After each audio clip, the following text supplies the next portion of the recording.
Gintawag ni Borongan City Mayor Jose Ivan Dian Agda nga dream come true ang pagdarang ang pagpatuman ni smarter approaches to reinvigorate agriculture as an industry o Project Saray para sa syudad ng Borongan. Formal nga ginpirmahan ng city government nga ng Department of Science and Technology Regional Office 8 ang Memorandum of Agreement para nasabing nga proyekto didahan Marso 11, 2026. Ang pagpirma ginsaksihan ng Provincial Science and Technology Office Eastern Samar nga ng City Agriculture Office.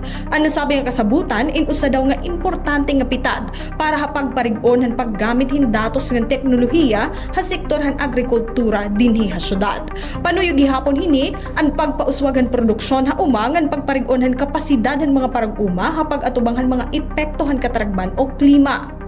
Ini nga kolaborasyon ni nagpapakitahan kumon nga paningkamot han mga ahensya nga mapauswag ang agrikultura pinaagyan siyensya, teknolohiya nga inobasyon. Pira mga prioridad han proyekto ang paghatagin climate and weather advisories, crop monitoring tools nga decision support systems nga makakabulig ang mga parag-uma nga lokal nga gobyerno kapag himuhin mas maupay nga balido nga mga desisyon parte ha agrikultura.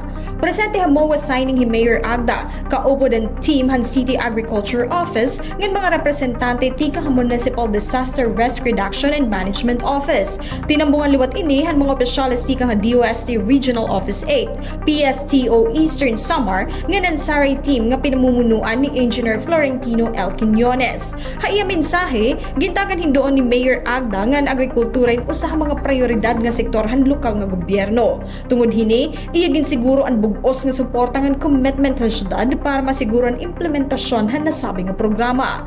Pinaagi gihapon hini nga pitad, ginlalauman ang mas dako nga benepisyo para han mas sustenido nga mas makusog nga sektorhan agrikultura diri la syudad ng Borongan kundi habugos nga probinsya han Eastern Samar.